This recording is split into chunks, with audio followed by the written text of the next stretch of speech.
Steven, I've got the weight of the world of supporting You Can't Disappoint a Podcast on my shoulders, and I thought maybe, just maybe, to lighten the load on my back, we could give our fellow listeners and enjoyers of You Can't Disappoint a Podcast some ways to help us out. What do you think?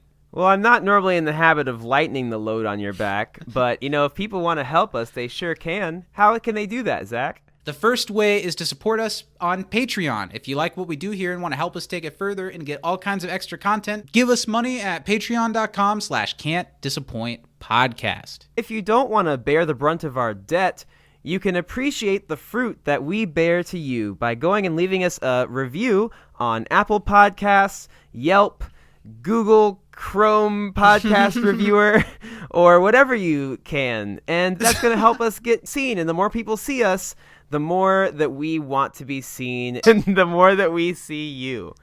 You can also hang out with us on social media every week over on Facebook, Instagram at Can't Disappoint Podcast, and Twitter at You Can't Disapod. Also, go ahead and give a subscribe and thumbs up to our YouTube channel, where we also post the podcast every week. If you want to hold our hands as we walk down this community memory lane, you should shoot us an email over at can'tdisappointpodcast@gmail.com. You can send us your MVP, your favorite funniest moment, and trivia for the episode we're about to record, and we'll read it live on the air. Yeah, we don't do the show live, but nice try, buddy. Thanks for supporting us, and let's get into this week's podcast. Toby, this is Britta. Oh, Fräulein. And my best friend, Troy. And where's your constable?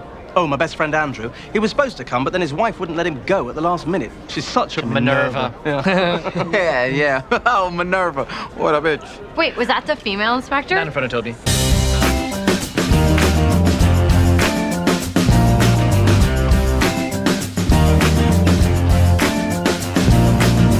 Eradicate.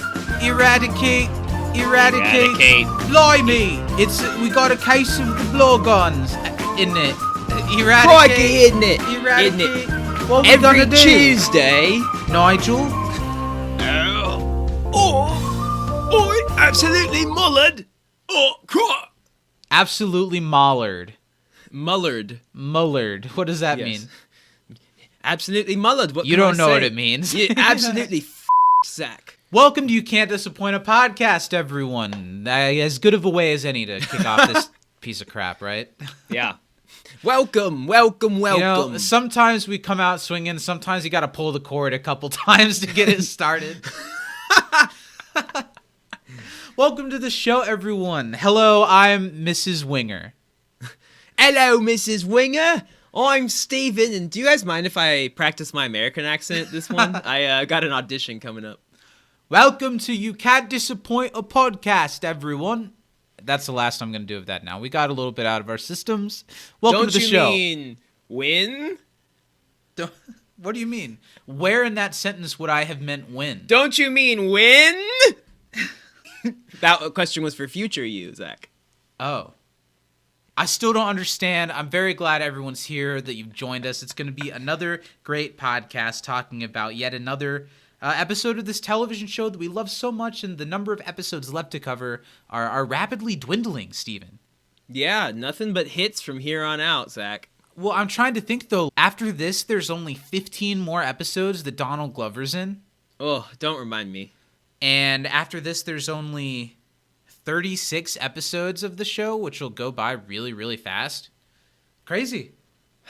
It's really weird to think that we've been doing this for, in the grand scheme of, the existence Not that of, long. Of the world, not that long. But for us to have committed to this for this long, when we we're kind in it of now. Started from nothing, and now by the end of this, I'd say, we've built a little thing. We've got a little thing going.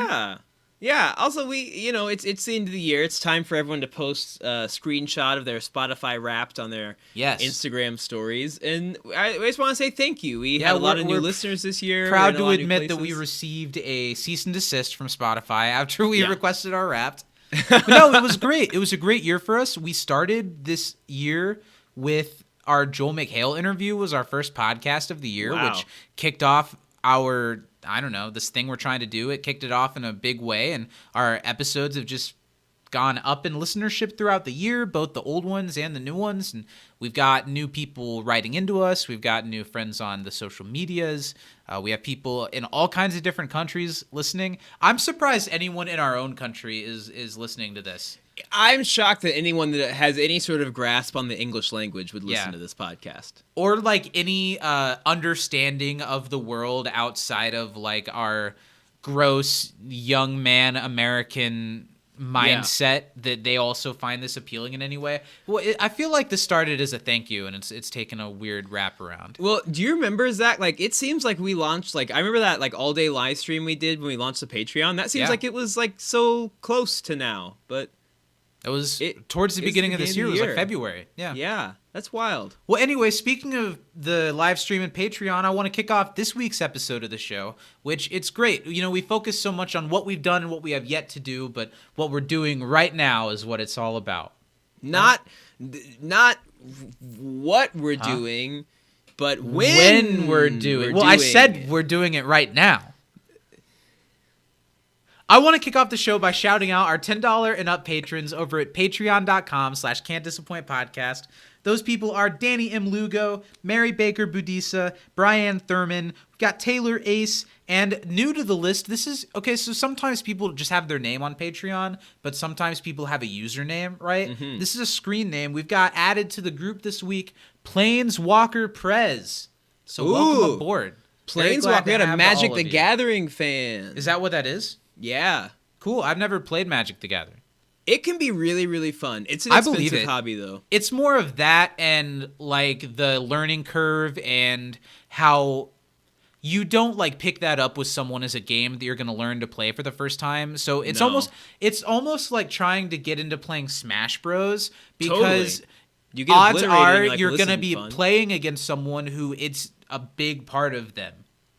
And so you're going to get creamed. But anyway, thanks to our $10 and up patrons over at patreon.com/can'tdisappointpodcast. You can support us starting at $5 a month, and it really helps us get new equipment for the show, move it forward. It really strokes the ego is a big part of it, if we're being honest. If you like what we do here and you want to help us take it further, that's the place to do it. And thank you for all the people who already do. It means a lot. Yeah, you guys are very near and dear to our hearts. And also a shout out, of course, to our dear, beloved Papa. It's really important to cherish these holiday seasons with Papa while we still got him around. I can't wait to sit around the campfire while Papa tells us stories of the things he did with us when we were children that we were too young to remember. You know, it's the winter time. What do you know what you're gonna get Pops for Kwanzaa yet? Yes, but I can't say it out loud on the podcast to get me put on a couple lists. I got you. But let's just say I hope that Papa's a big fan of the Adam and Eve product line. Well, that'll go perfect. He didn't wear the dashiki I got him last year, so I figured a traditional he'll probably put it Central African drum would do better this time, and I figured we just cover that in KY jelly and see what happens. All three of us will just be like sliding around on the linoleum floor like we're Tom Cruise in Risky Business, except we'll be getting real scuffed up and hurt. Oh, lots We'll be of more scuff. like greased pigs. But thanks, Dad, for supporting the show. Thanks, communities, for helping drive the community fandom further, even as we get further away from when the show actually aired. They're making sure that it stays very relevant, and that's important. And they do a lot for us and for the fandom at large. We appreciate it. At communities on Twitter, if you're still one of those uneducated swines who haven't deemed them a follow yet. Yeah, smash that follow button. Yeah. Hi, Steven. How are you?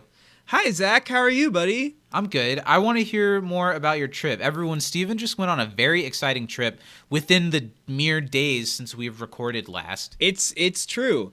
I just went to New York with my girlfriend, Danny. It was a lot of fun. We stayed pretty close to Times Square, so we got to walk there and see it whenever we were walking First time anywhere. in the city, too, right? Yeah, my very first time in New York. It was her second time, but her first time getting to actually, explore. She was, there for, a day one time before, but cool. Lots of fun. We spent a lot of time at Central Park, went to the Central Park Zoo. That was fun. The Children's Zoo at Central Park, A+. Interesting. Yeah, I would they were love like, to go to Central Park. it was so pretty. I'm not like an outdoorsy person at all, but I really enjoyed it. I feel like that it's in the middle of New York City probably adds to how pretty it is. I think that's what it is. There's like, and it's like, it's winter, but it's also like fall is still in full effect. So all the leaves were falling and changing colors. That looks pretty. That'd be a cool time to be in the city. Yeah, I've never been to New York. I want to go so bad. I used to daydream about it a lot. We'll make it a gal's trip. Yeah, but when we go, we're never gonna see outside the Airbnb. I want to go and be able to explore the town. To spit directly in Jimmy Fallon's face. Oh, I was so disgusted. I walked past like the building that he does his shit in. That's cool. And I saw it. And honestly, Universal Studios did a pretty good job on the outside of that. Yeah, were you upset that you didn't go in and like strap down and ride around the space and cosmos? I certainly with did. The panda. That happened. The panda was there. So was the barbershop quartet. They were, just roaming around the alley looking for drugs. But anyway, let's Jimmy Fallon talk. Tell me more. We were supposed to go see Wicked, which I was super excited for. It's probably my favorite musical. Never heard of all it. Time. Is it popular? Yeah, it's about Jafar. No pun intended. Oh, nice. That was good. That's a song from the musical, Zach. I wouldn't know. That? I'm not familiar with it. There is a really good musical in the style of Wicked that is about Jafar. Twisted is what it's called, right? Yeah, it's incredible. I would always see like people with like that shirt when I was in high school. By people, I'm pretty sure it was just me. It was you, yeah, and I always was really fascinated by it. It's really good. Like, it still holds up. It's great. I would like to see it. Maybe you can sing it for me sometime, Zach. Okay. But the whole because of this pandemic that we're still in, by the way. I've not heard of this either. Is this connected? I think some of enough of the cast members of Wicked either tested positive or there was something where they canceled the show of Wicked, and they kind of told us pretty close to last minute, and we were pretty bummed out, but we ended up finding some pretty decent tickets to Waitress. Did you get good seats? They were good? Like, it was front mezzanine, so it was up. Yeah, those are good seats. seats. Like really nice. Yeah, it was good. We could see the whole, like, everything perfectly. Nice. We had like really good like center seats too. But it's a musical written by Sarah Bareilles, who I love and who's near and dear to my heart for a number of reasons. We'll be talking about her in a couple weeks when she makes an appearance on Community. Sarah Bareilles is on Community, and I forgot. She's in the Puppet episode. Oh, shit, she wrote you're songs absolutely for the right. Puppet episode, I'm pretty sure. Oh, I'm so excited. This is great. Yeah, I mean, it's... Like, some people love the Puppet episode. Yeah, some people do. Some people. I don't remember how I feel about the Puppet episode. I don't know either. But it was really good. It was really great. All the cast was terrific. We like waited by the stage doors. They're not really doing like autographs and stuff. Yeah, probably the whole pandemic thing. Yeah. But we got to see like everyone walk out the stage door and leave. That was nice. They came out and waved. There was like a part of the show. There's a pretty young like child that's in it, and she was absolutely adorable. And she came out with her parents, and like everyone cheered for her, and she like waved a bunch. It was like super cute. But it was a really fun experience. Let's see, what did we do on Monday? I think we went back to Central Park and walked around like a big like New York mall or something, and we went to like a Christmas market they had there. I tried a Korean corn dog, which is not a euphemism. I'm not really a corn dog kind of guy. Well, so Danny's was half hot dog and half just mozzarella cheese inside of a corn dog. Maybe. I feel like I typically don't care for the breading on a corn dog.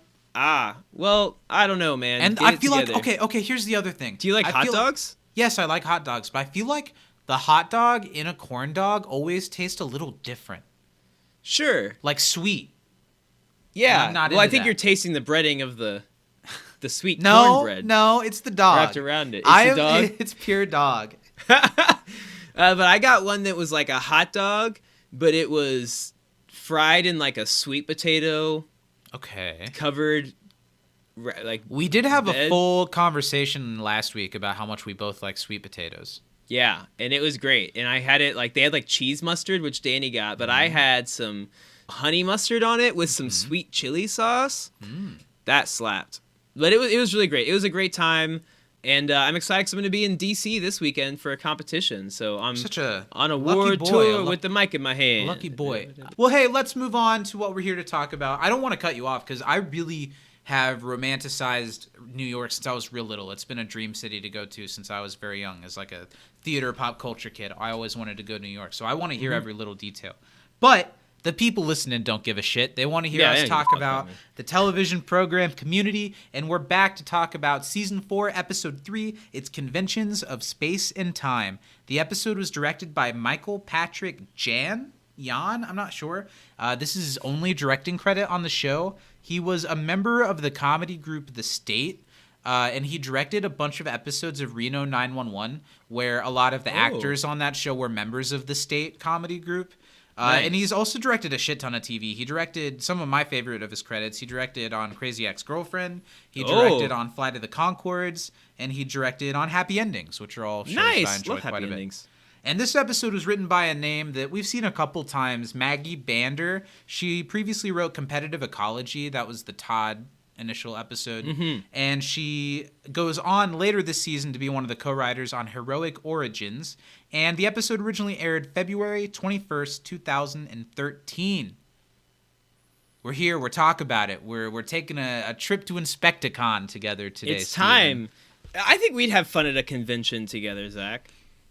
And I think there are conceits of this episode that are that kind of fun. Yeah. They kind of get the convention vibe. I've honestly never been to a convention like that, but I hang out with enough people that do to where I kind of feel like I get the vibe.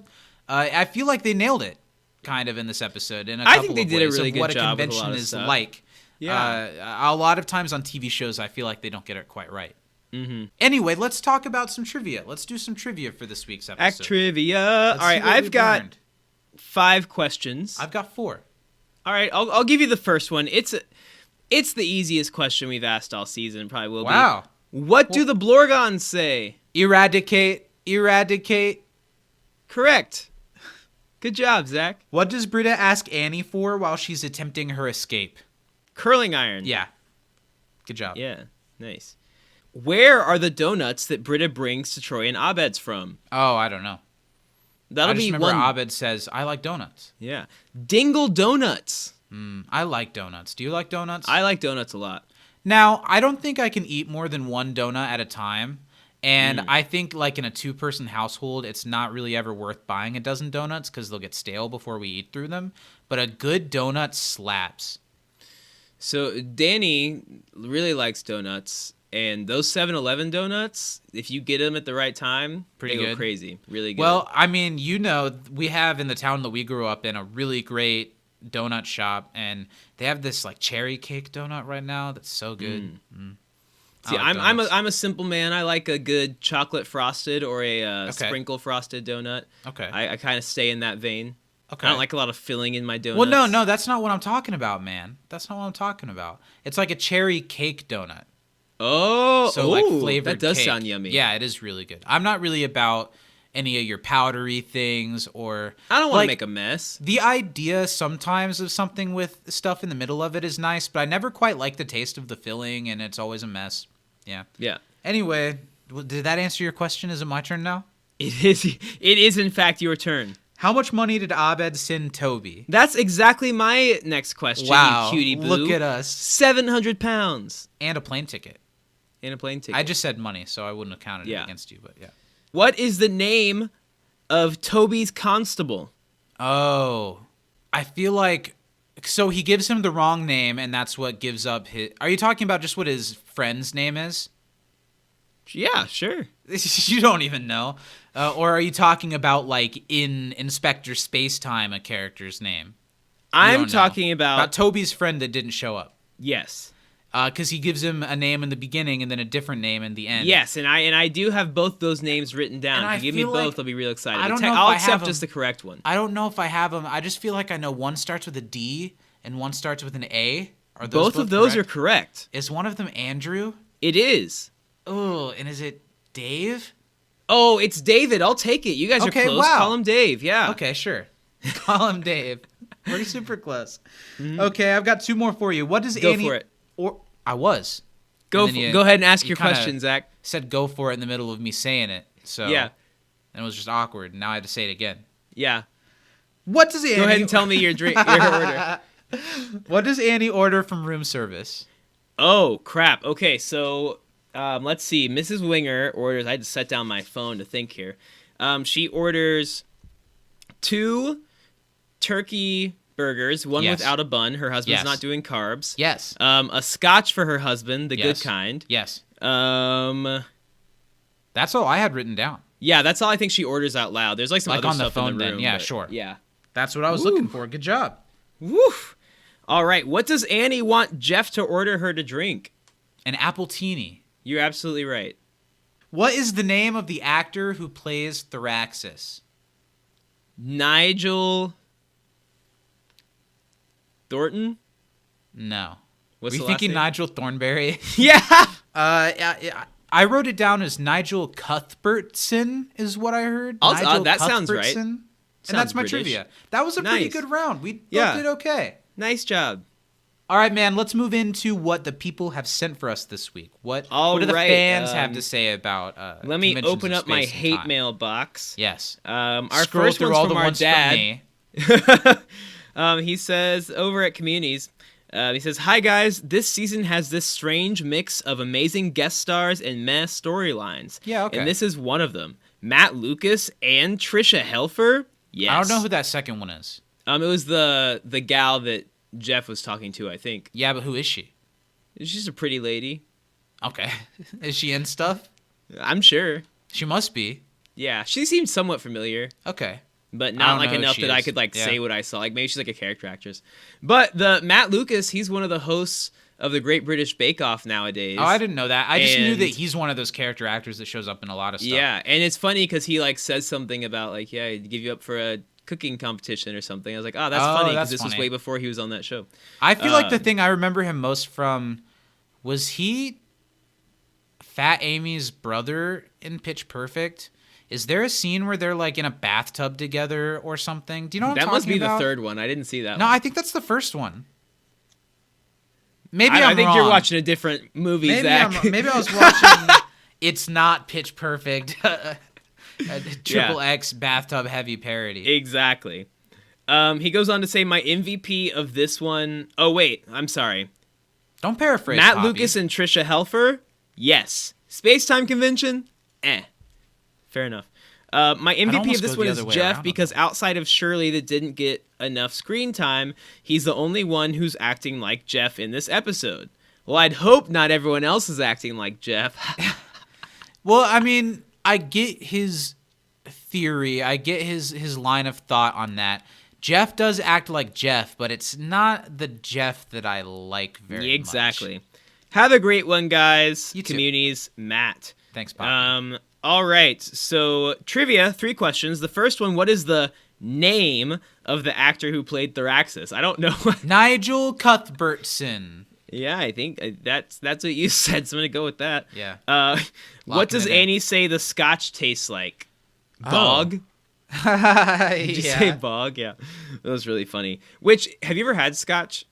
You know, I don't know if I ever actually have, but I feel like it's probably like a spicy, earthy liquor. It tastes like, depending on the kind of scotch, before the scotch people out there come for me. Yeah. And I like scotch because I don't like being happy when I drink. But I've it just can never taste been like offered a some, like and I've burnt never rubber gotten it. tire Yeah. with like dirt thrown in it. Which like I like it. But then there are but- people that are like, this is like candy. Mhm. Yeah, Yeah. I've never tried it. Those I'll people try are called anything. alcoholics, Zachary. But yeah, Um, I'm not really that much of an alcohol guy. I don't really like beer that much. If I get a drink, I'm usually getting like a vodka or tequila mixed drink or something. I have like a bottle tequila. of gin at home I like right now. I do whiskey. kind of like the gin that I have right now. I'm not a big gin drinker, but I think I just haven't drank a lot of gin.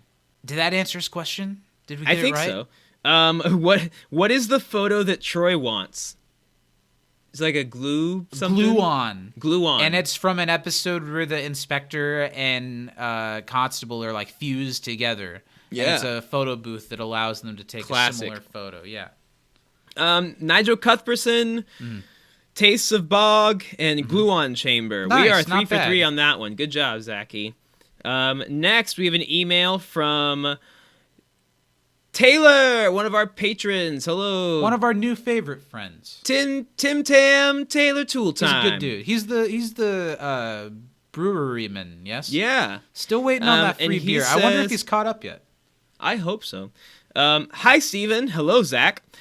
Just a hello for you. It's a hi for me. We're better Well, it's friends. because he knows that I'm more of a serious business type, so Sure. he That went with makes a formal, more respectful hello. I get it. It's because he has respect for me and he doesn't for you. I get it. That makes sense. Or maybe I'm just projecting something. Thanks, Tim Tom Tam Toom Tambourine. Yeah. I love this episode, in all caps. Britta's commando roll to get dressed in secret out of the window. Holy good God, Gillian is pretty. Pierce's boomer Did you say that or ruination- did he say that? He said that. But I second. But we're all thinking it, right? Yeah. Come on. Pierce's boomer ruination of the R.I.P. Luke Perry, Inspector Spacetime. That was cool to see Luke Perry. Yeah. Also, how dare communities not even mention Luke Perry's guest spot in this? Yeah, when he we've got mentioned Bathtub whatever Boy her from name Pitch was. Perfect and whoever the when we've also got, a gone too soon legend of the biz. The Jeff-Annie dynamic, Troy's handling of Toby, nearly all of it. For MVP, No. Taylor likes Annie or Troy. Okay. Annie for opening up and talking about her complicated feelings for Jeff. / the Did drink she? toss was pretty damn great. Did she? And Troy for being just hilarious amongst the nerds. Look, Tim Tam, I get where you're coming from. I think you're giving some of the stuff in this episode a little too much credit. I would argue that there is nothing intelligent about the handling of Annie's character in this episode. For mine. We'll get into that. Yeah, I was not a big fan of what they did with Annie here. It reminded me way too much of the the Model UN episode where she's being a Now here we'll dive into it in a second. I feel like as a whole I was kind of pleasantly surprised by this episode just because of how I remembered it. Mm-hmm. But I agree with you. I think that it wasn't as bad as I thought it was going to be. And I don't think the Annie stuff was as bad as it was in that episode that you just mentioned. No. But it is like where Annie is being kind of flanderized and kind of bastardized into just like a schoolgirl who wants to marry Jeff. Exactly. Anyway, trivia. Tim Tam Triv Tay.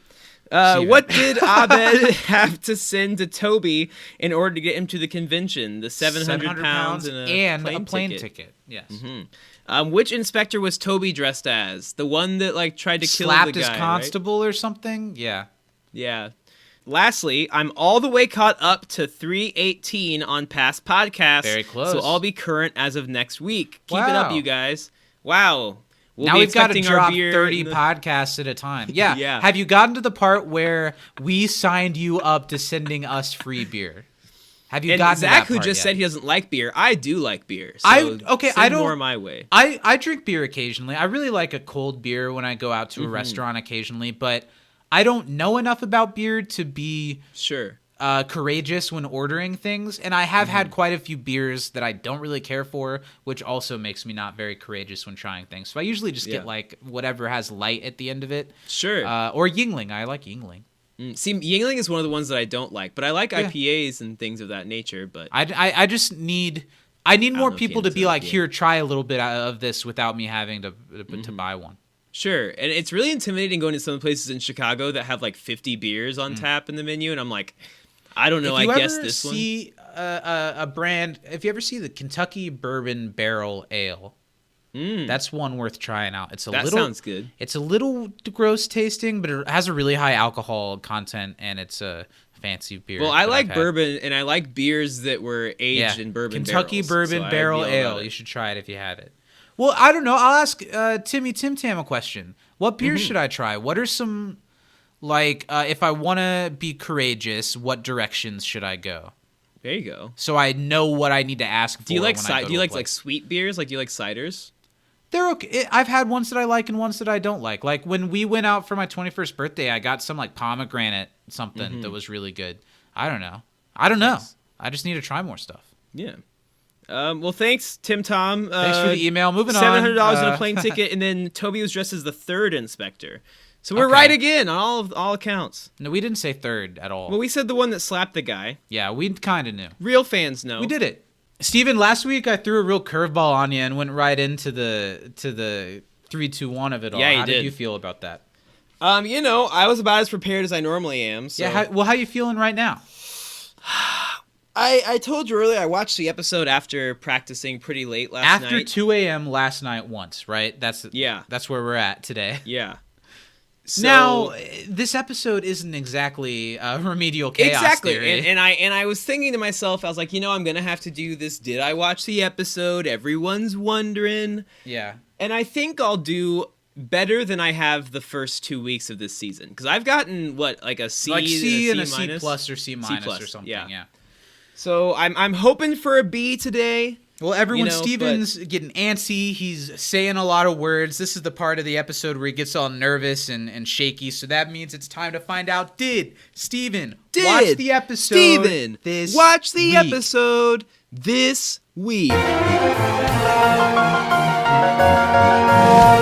You know how it goes, buddy. You're going to have 20 seconds on the clock. Everyone knows. You're just going to try to tell us everything that happened in this week's episode. Sum it all up, beginning to end, in the best way you can so I can give it a grade. Are you prepared? I think I am ready as rain. All right, son. 3, 2, 1. Go.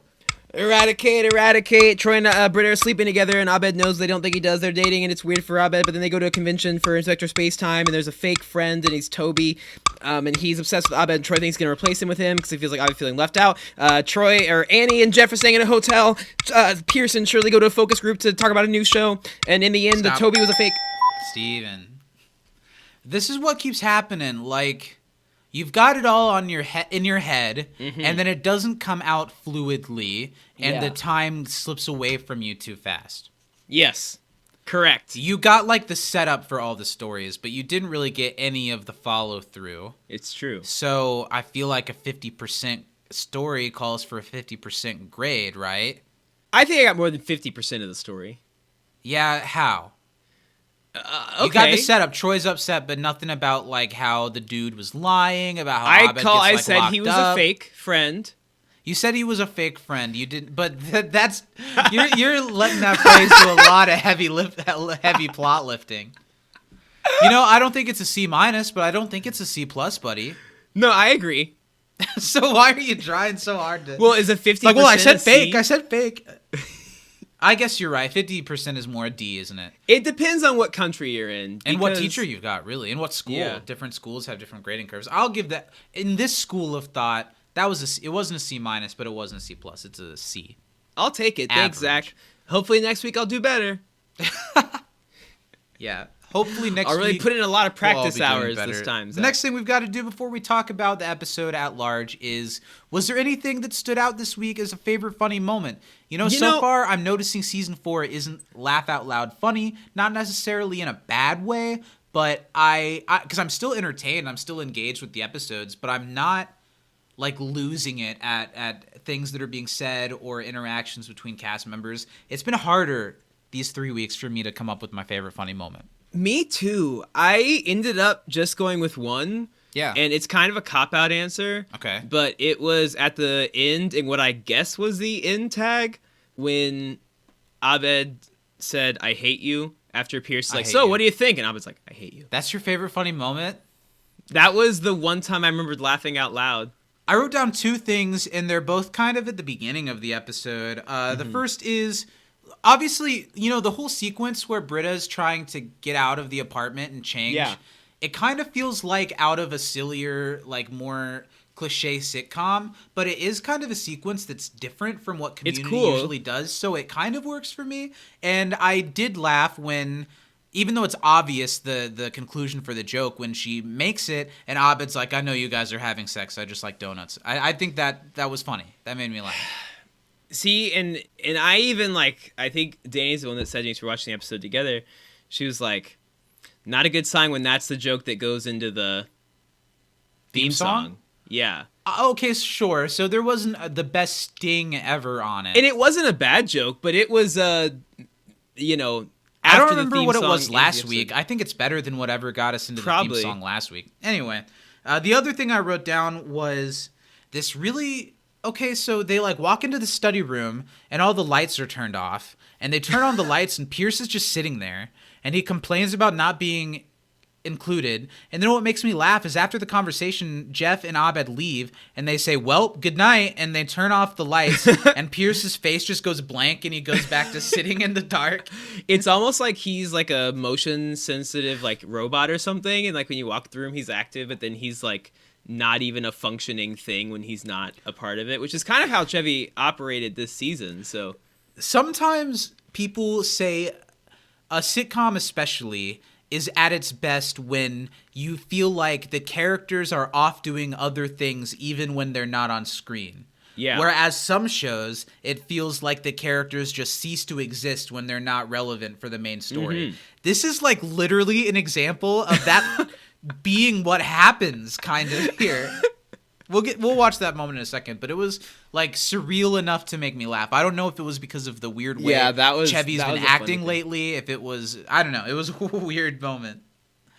And that being said, let's dive in. What do you think about this episode as a whole? I remember one of my favorite moments from our podcast last week was at the end when we were like, all right, next week it's another blah, blah, blah, blah. You said stinker. So I definitely went into this episode with that mentality, and I think that ended up being good for the episode, that my expectations were so low. I think that while watching it, I was like, and then I finished watching it and I was like, that was okay. And then thinking about it more, I'm like, on a lot of stuff. I mean, there's a whole plot line that I forgot about throughout the course of the episode like 3 times. Are you talking about Shirley and Pierce? Yeah. They bring it up like once. Twice. Yeah, twice total. And I'm like... And if I'm being honest, that plot line's maybe one of my favorite parts of the episode. It was funnier than a lot of... It's a cool idea to do something like this. That they'd be hosting this at the convention and they would get a couple people from the key demographics that are there to watch it, and that Pierce and Shirley would be some of the underrepresented demographics that just happen to be at this thing. It's a funny concept. But they throw it away, and they spend so much time on other things. I don't really dislike a lot of the plot lines in this. I do think it comes together in enough of a way that it's kind of the thing that brings everyone together at the end of the episode. I don't mind that. I don't know. This episode is very inconsequential. There is nothing very memorable about it. But there wasn't a lot that was super offensive to me or out of character like some of the others have been, except for some stuff in the Jeff Annie from my perspective. But honestly, we've already talked about some episodes last week where Annie did these kinds of things anyway. So is it really that out of character, or is it just a shade of the character we don't like? You know, we don't say that Jeff's out of character. We just say I didn't really like Jeff this week. You know what I mean? Yeah, it's true. They're building off of stuff that's been pre-established. I think this episode does some good stuff. I think this episode is the first example that this show could handle Troy and Britta dating seriously, kind of in a way where Troy was able to still be like Abed's +1, but their relationship dynamic felt a little more real and understanding in this episode and previous ones. I think Abed, even though I don't really like the Toby storyline or how Troy acts in that storyline, I think Abed has a fairly good episode. I think the show did a wonderful job with putting together the convention. I think it looks great. I think they put a lot of thought into it. They had to build all of the... Like, we've heard a lot about Inspector Spacetime, but they had to build so much lore of this show that doesn't exist to make a whole convention around it, and they did a good job. The convention doesn't feel empty. It feels full of detail. I think in a lot of ways they did a pretty good job with the convention. It does kind of look at times like it's all in one like hallway. Like when they first walk in, it looks very like cramped, but then they have a few different like angles of the sets and things and parts of it that make it larger. I see that. But I think on first look, I was like, it's like one convention that looks room. really small. But now it's not Comic-Con, it's for this one show, so maybe it's something that would just have... Well, but it's also a show that's supposed to be an equivalent to Doctor Who. Okay. Which would have a really big thing. Well, I don't know. I think, if anything, this episode... I'm being the hater this week, Zach. And I will have plenty negative to say about it. But I think this one did a better job than any of the other two so far of feeling like an episode of Community. Sure. It wasn't a spectacular episode of Community, but it wasn't tied up in all the stuff that the first episode was tied up in. And it felt like the concept was a little bit more integral to the episode than the second one. I felt like they weaved an episode around a quote unquote like big idea a little bit better. It just, again, wasn't very funny. It feels a little like, it still feels a little too bright, sunny. I don't know. Let's get into it and talk about what doesn't work and what does work in this episode, because I think maybe there's more to talk about than I thought initially. Going into this episode, how are you feeling about the Inspector Spacetime references up to this point? Is it something you're ready to see them be done with, or was this like a cool idea? I think that I see why they would do it. It's not something that I think is super duper. I don't know. I'll say I get it. As somebody It's clear that they have a lot of fun with the idea. Yeah, and as someone who does kind of really get into a lot of different TV shows and like the lore behind it and like within it, and as someone who like, and we've like clearly, and we're doing a podcast about a fandom TV show, yeah. But like there are shows that we've watched together that we're really into and that we've like wanted to show everybody and that we like know a bunch of like useless trivia and facts about. So I think that it's it doesn't so meta bother me that, as like, much as it might. Community is that show for so many people, and inside the show, they're kind of able to comment on a different fashion of that type of show that makes people so excited, I guess. Totally. I think it's obvious that they have a lot of fun with the Inspector Spacetime stuff, especially with like all the little bits of footage that they get to throw their friends in to do like the black and white Inspector Spacetime stuff, or later on in the convention when there's like like cardboard standouts of all the different It's just clear that it's fun for them to think about this. I think if you throw a writer's room a bone where they don't have to write the episode for a week, instead they just have to come up with a bunch of nonsense ideas for this fake TV show for a week, I think they're very happy to do that. Totally. Okay, so let's talk about this opening sequence. Troy and Britta are in bed together. What can we say about how good Donald Glover and Gillian Jacobs both look in this sequence? They're two very attractive people. Very attractive, very muscular people. It makes it... I feel like I don't see Troy as being someone that is that ripped. But you have to remember, he was like a high school football star. Yeah, sure. And they work out like 3 times a day. I just see Troy as a little bit like a little softer and boyish still. And this is like, no longer do we see Troy as this 21-year-old dude. Because even the dudes that we knew coming out of high school that were in real shape, they do not look like that. That's a man who's been working out like that for 12 years or something, or 10 years. Or you know what I mean? I don't know. It's weird to see him like that. Yeah. Okay, so Troy in bed is showing Britta Inspector Spacetime for the first time, one of the first times. Do you have any fun experiences of showing a new significant other, a new potential loved one, like a piece of media that means so much to you, and you're just like watching them more than the thing to see if they're reacting to the right moments, if they're picking up on the right things? I have a good story and a bad story. One time I used one of my favorite pieces of media as like an out with somebody because I was like, nothing is less sexy than this. And then... What do you mean? You've got to elaborate a little bit. I was in college. Okay. We were friends at this time, Zach. Maybe you've heard this story, but I had just gone through a breakup. You were dating someone? I was... I just feel like, I don't know, the perspective of our friendship in college was that, like, you and I were the only people that either of us were seeing for a little period of time. Sure, this was like... Before that? Around that time. Okay. Because we hung out all the time because of the breakup. Yeah. So this was after the breakups, and I went to a party with this girl that I knew from, like... We had played basketball together at the rec a few times, and, like, we had, like, a mutual friend that was trying to, like, set us up. So we went to this party, we had a lot of fun... I was having a good time, we went back to her dorm room and things were, doing what they were doing. And then I was like, you know what? I'm not really ready for any of this, is what I was thinking in my head. Like, this needs to like slow down. You need to show how can I put you the are? brakes on this? Yeah. And I was like, hey, let's watch my favorite movie of all time. Good Will Hunting? Good Will Hunting. So I make her watch this whole Wait, so your idea is that you don't want to date this girl. So instead you're going to make her stay in your dorm room? No, it was her own dorm room for 2 hours watching a movie she doesn't care about. I was trying to cuddled have up her with someone pump the who brakes doesn't on want to what date her. she was doing. And I was like, let's watch this movie together. instead of doing what you're trying to like, do. oh yeah, man, this foreplay is going great for me. I'm so hot and heavy. I am dripping right now. Have you seen 1997's Good Will Hunting? So I make her watch the whole movie, and she's like, sure, let's watch and then it. I was like, hey, I really need to go to sleep. I have to get up at like 6 a.m. I'm just the most tired I've ever been So in my entire I'm life. just the most tired I've ever been in my entire life. So then me being This the poor awful girl. person that I am, I wake up at 6 a.m., tell her goodbye, walk to my dorm, and go Go directly back to to sleep. sleep. Yeah.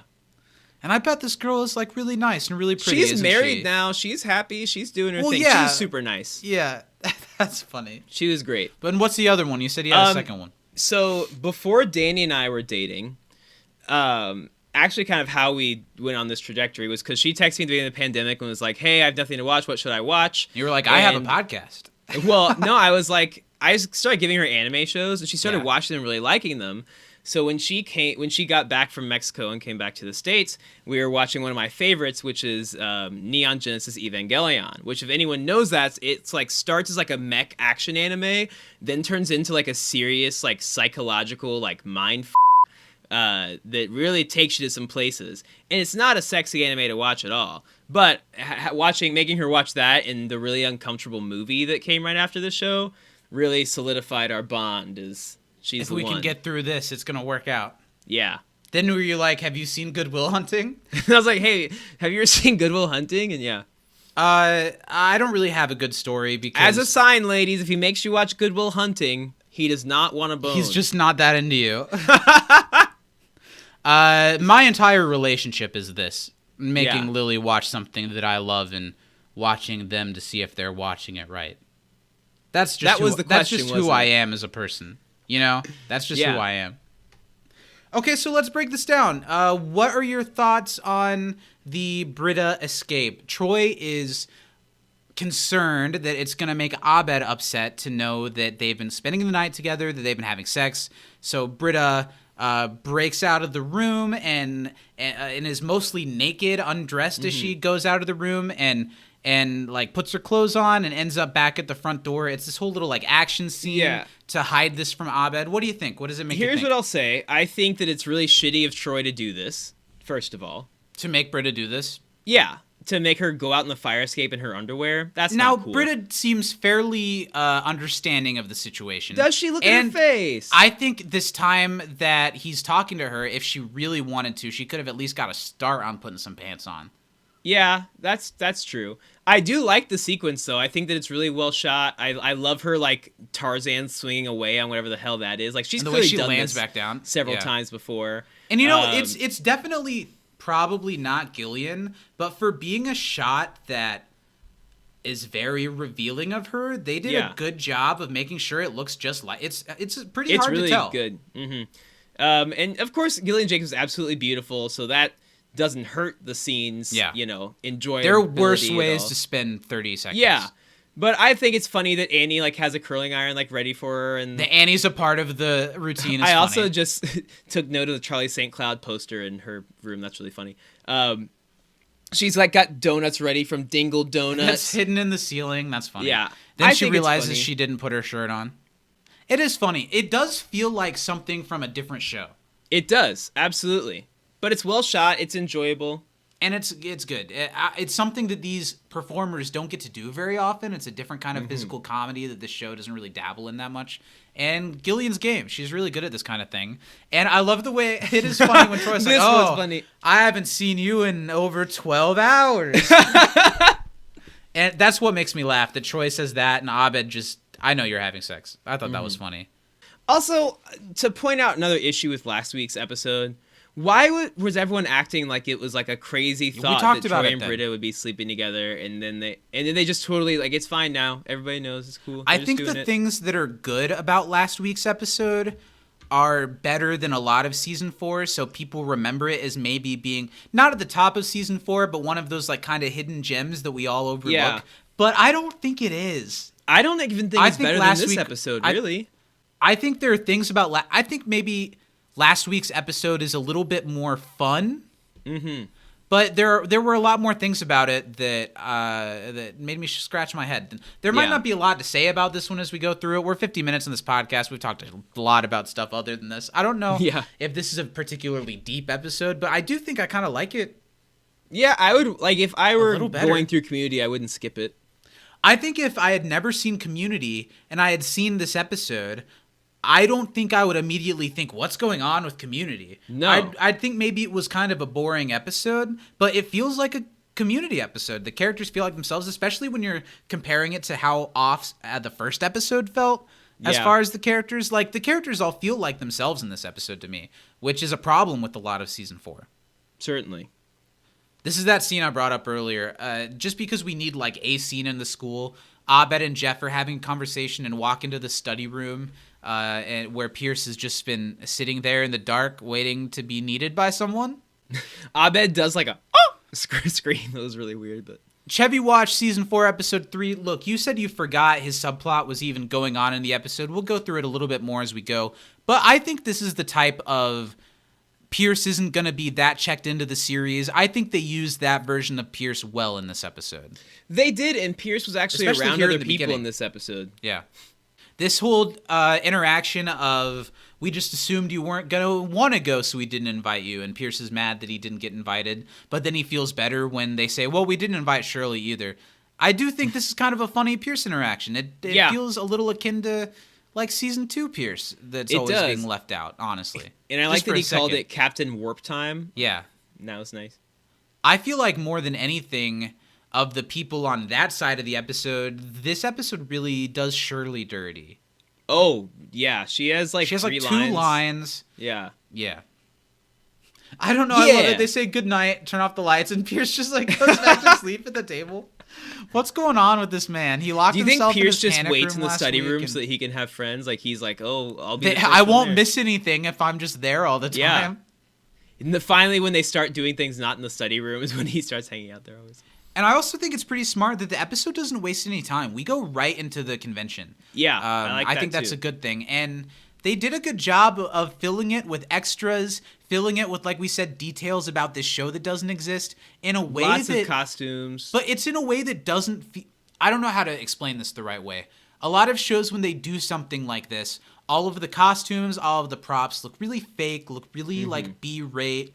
And it does them a favor that the show they're all dressing up as is like an older show, so that it can be a little B-rate. I don't know. They just did a really good job of making this feel like a real convention, I think. I think so, too.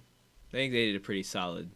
There are some details that I will point out as we go through it that I don't think are great. There's like a series of nerds that you see in the background of the episode that are making a lot of like, kind of noises, just like in the background. I don't know if you noticed that. There's a part where they're like chasing Britta around for a second. Some stuff like that is kind of weird. But overall, I thought they did a good job. They're the like girls dressed up scantily clad. There's a lot of people wearing similar costumes, like dressing up as the same thing. I think it's cool. Yeah. And it's a cool episode to unleash Troy and Abed into like a playground like this that they're so excited for. What is interesting is the direction that they go with this episode to separate the characters instead of letting them just be like in their dreamland together. Yeah, and having fun. Like, they could have done this episode where Britta's like trying to tag along and maybe Abed's annoyed with it. They didn't have to drive something between Troy and Abed again. I don't know. I mean, I didn't love it. What, they want us to think later on that Abed might go to Europe for a second and then he actually gets kidnapped? I don't know. We'll get into all that. I really think the reason I'm saying a lot of positives about this episode so far is because the first third of it is pretty good. It's fine, yeah. And then all of the storylines kind of fall apart. But I feel like it's a better effort than so far this season still. Yeah, I don't disagree. We've got to talk for a second about the Minerva interaction where apparently there's been this one female inspector and nobody likes her. And Abed's like, it's not because we're sexist, it's because she sucks. Yeah. I feel like that's pretty relevant to Doctor Who right now. The Doctor is a woman right now and has been for a while. And I feel like viewership and attention has gone down on the show quite a bit since that. And I feel like there might be kind of a vibe of, well, it's not because we're sexist, it's because she's not that good. She sucks, yeah. That's funny. Community predicted the future. Confirmed. 2021. Not who, but when. How can you keep telling me that these jokes aren't a big deal? When Annie says you're on your own, was Al pretty Capone, bad. This was my the worst eyes one for me rolled so far back into my head. That's a bad one. Because I say on an almost daily basis, "Ready, Freddy," or "Let's go, Joe." But that's different. That one's than, egregious. You're on your own, Al Capone. But look, Ready, Freddy, and Let's Go, Joe are things that Midwesterners or whoever people say all the time. Now, if you were saying, "Let's go, Joe Rogan," that's different. That's great. You know what I mean? That's different. To turn it into a topical joke on top of it, different. What do you pick up of this part where like Britta just like makes a weird face and stares for a second, and then Abed backs down? It's a weird moment. It didn't make me laugh. It feels a little out of character for Britta. It didn't make me laugh. I didn't really like it. I really liked everything with Britta in this episode, probably about this. I think that's one of the things they do well. Even Britta giving advice to Troy later in the episode. I think Britta's pretty solid in this one. Yeah, I think they did a really good... Honestly, I think that was one of the things they did really well in the episode. I don't love everyone's behavior throughout the episode, but I think that there's some truth to when you have a girlfriend that you're friends with, and maybe you have a friend that you're really close with, and I think there's some worry on both ends that there's going to be a wedge, but also... But the episode doesn't do that. It does it with some guy. Nobody's worried about Troy. It's almost and like they were gonna do that, and then they never address it really again the whole episode. And I think that's smart. I think it would have been a mistake to be like, is Britta gonna be the wedge between Troy and Abed, because she's always been there. And Britta is so chill. She knows who Troy is and how important Abed is to him way before they even were attracted to each other like that, or before they were like googly eyes at each other. Mm-hmm. I thought this was weird. Okay, so the only reason Jeff and Annie come to the convention is because they're gonna go skiing, and then Jeff. Wait, that was for real? I thought that was a joke. No, I think he's like, ski lodge is closed. No, that's what I'm saying. Well, they mentioned skiing in the beginning for a second. Yeah, and they then do, don't they? I think this is real, and they just like treat it like it's Jeff. This is paraphrasing, but he says something like, well, a bunch of people died at the ski lodge. Ski lodge is closed. A bunch of people got buried in an avalanche. Scouts got buried in it's like, this sucks for us. I say we go home. And Annie's like, what? Oh, my God, that's crazy. Annie's like, oh, but I want to hang out. It's like they're like, so why are Jeff and Annie in this one? And they're like, I don't know, have them go skiing or some shit. And they're like, okay. We get the reveal, and they're not very subtle about it. It's like every shot Jeff's been in, the big Thoraxis poster that's just like Joel McHale is right behind them. But something I thought was funny is when Troy and Abed come behind Jeff, and they're just giggling like little kids, and they say that they like wanted it to be a surprise, that clearly this is something that they would have noticed. I think it's kind of funny. It's great. I don't think the Thoraxis thing is something that this episode needed.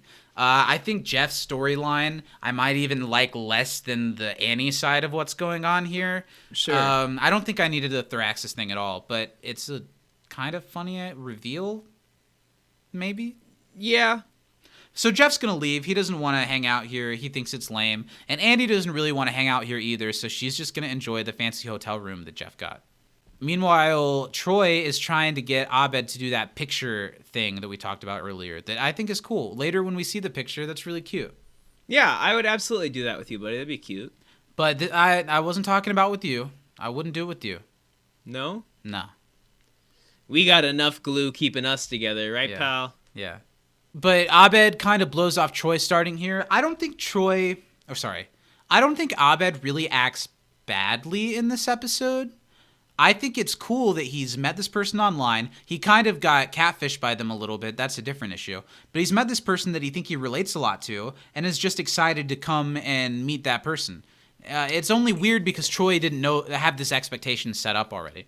Yeah, and I think that I would understand why Abed maybe wouldn't think to tell Troy beforehand. Abed's like, well, you're having sex and not telling me. That's literally what he says right here. Yeah. Which is a little childish. It is, and I think that my issue with Abed in this episode is the, like, blowing Troy off. Like, when Troy comes and talks to him and Abed just doesn't respond or, like, doesn't but I think him, that's Troy and Abed, I think Abed bothers me worse because Troy does get pretty broad in his loud disappointment with Abed. Like, Troy almost has his equivalent of the Annie freaking out on the table scene in this episode. Sure. I don't think it's near that bad, but No, I agree that but I don't think it's very good. No.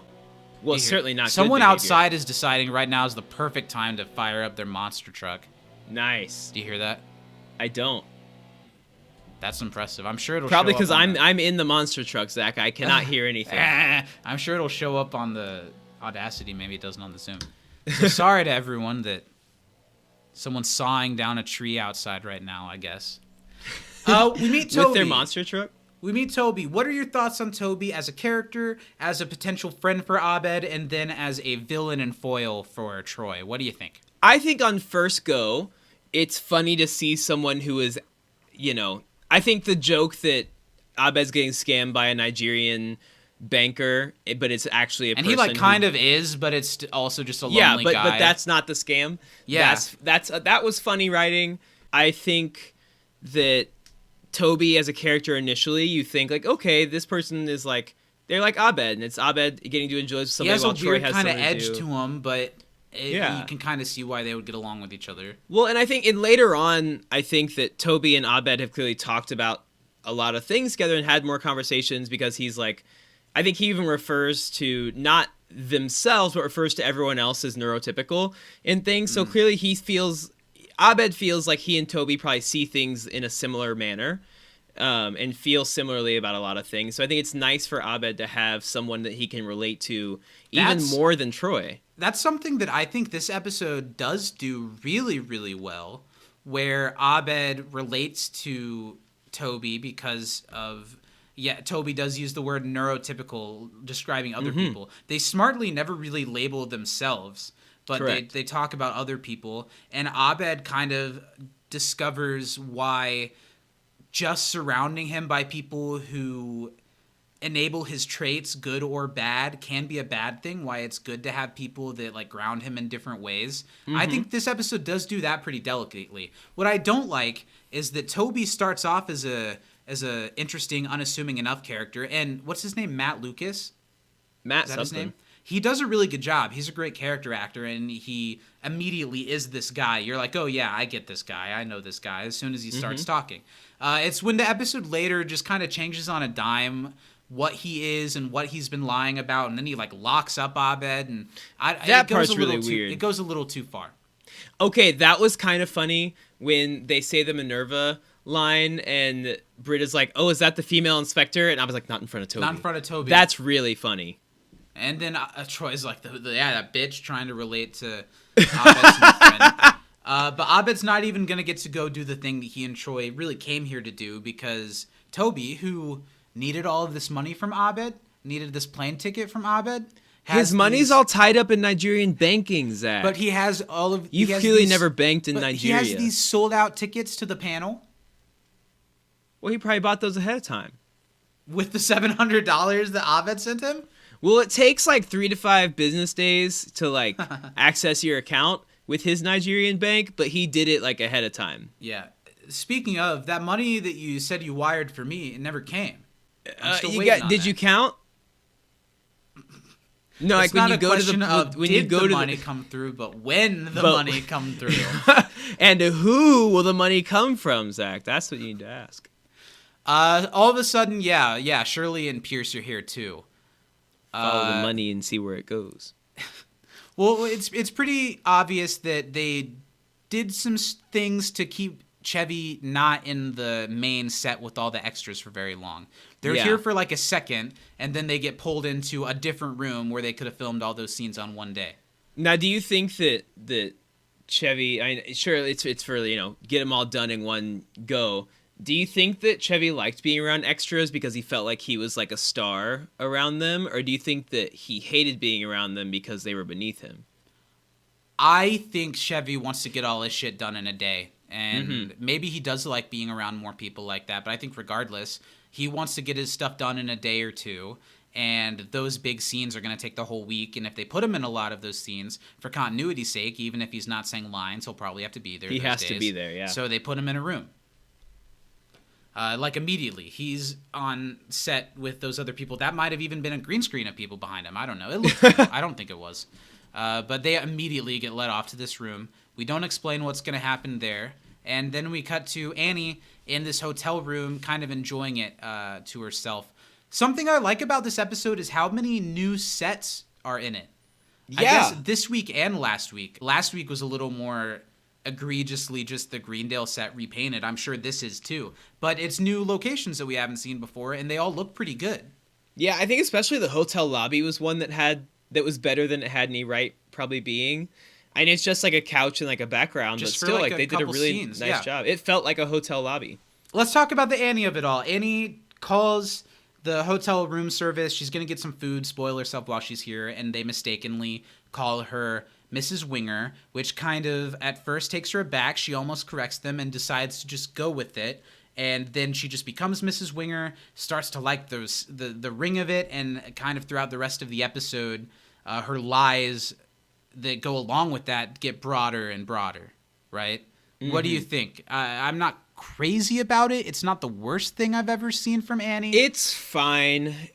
Annie is young, you know, but she's not a child anymore. Yes. I don't think this is the most childish thing she's done by any means. I don't think it's harmful. It almost works as like a young adult. She's spending a lot of money in room service under Jeff's name, but... Well, I think it's like a young adult being put into an adult situation like this for the first time, to when you're a young adult and you're like in first hotel rooms that either you've paid for or someone else has paid for, or you're in just your first place that's of your own. It kind of, there's a hint of like make believe to it.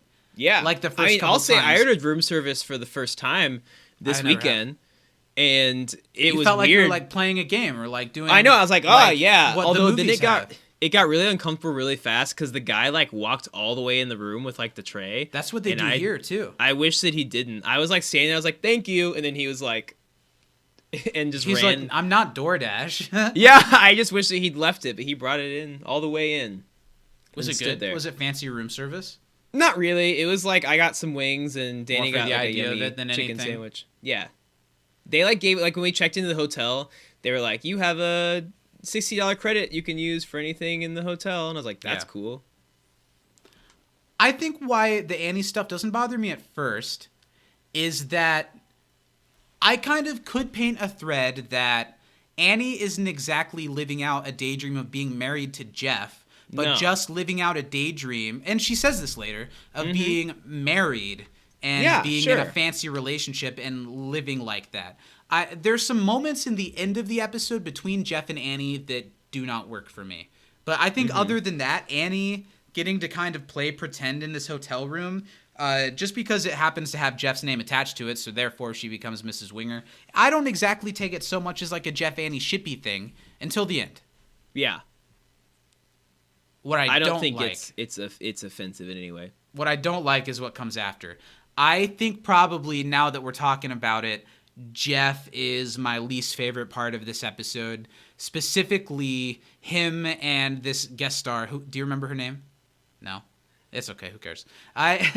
This guest star and Jeff, the way that Did she play the sister on Chuck? I don't know. Did she? Is that what it is? Wow. If so, I am not proud of myself for remembering that one, but... We only get 2 seconds of her here, but the way that this storyline develops, I'm not a crazy big fan of. Yeah. Now we're back to Pierce and Shirley. They walk into this room and they learn about the not support group. What's the term? Focus test. They learn about the focus test that they're in right now, and that they're going to help give notes and thoughts on an American version of Inspector Spacetime. I think this is one of the funniest concepts of the episode, to call out like the shitty American remakes of good iconic British things, and how of course Inspector Spacetime would have an American equivalent to it. I do think Doctor Who had a brief. I feel like there was an American Doctor Who TV movie or something in the 80s or 90s that was supposed to like bring it over to America, and then it was like really lame. Sure. That actress Zach, for those keeping score at home who are going to be very upset with us, not really, we don't care. Trisha Helfer was on Battlestar Galactica, but she's on Lucifer. She was in Playboy. She's attractive. Okay. That's what I got. So I guess it makes sense that a Battlestar Galactica person maybe would be a guest star sense. That's here cool because it's a connecting place with a following. Kind of. Yeah. Mm-hmm.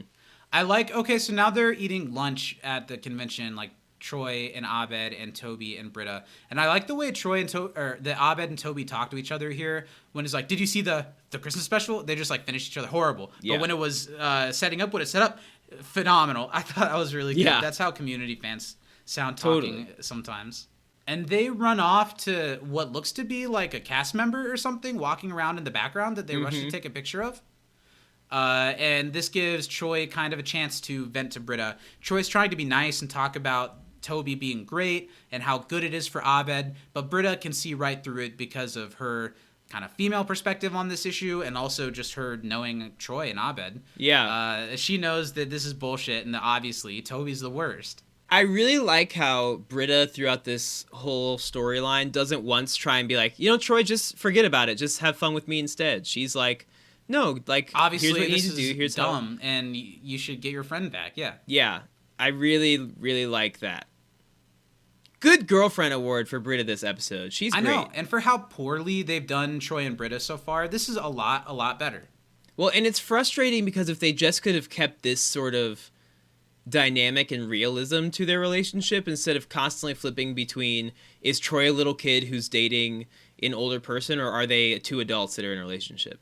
Well, I think it's hard because you don't want to give them serious relationship issues because it kind of speaks against what we know these characters and the group dynamic to be. So then what do you do with them? You put them in a fountain, or you know what I mean? You just make them do little things, and the little things seem so inconsequential. But this episode shows that they could have made it work. Yeah.